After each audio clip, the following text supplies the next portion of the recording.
Pagbati sa ating mga viewers. Maagang matatanggap. December pension at 13th month pension. Masaya na naman mga pensyonado. Para sa mga first batch pensioners na kasali sa may date of contingency na mula 1 hanggang ika-15 ng buwan, ang inyong SSS pension ay inasahang maagang matanggap sa November 29 na.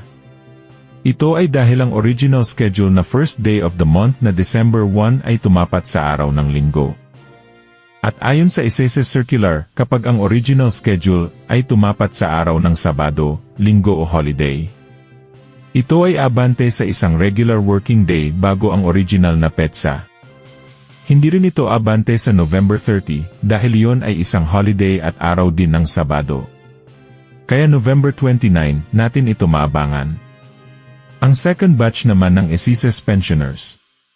Inaabangan pa kung ang SSS ay mag-aanunsyo na ito ay mapapaga sa December 4, 2024.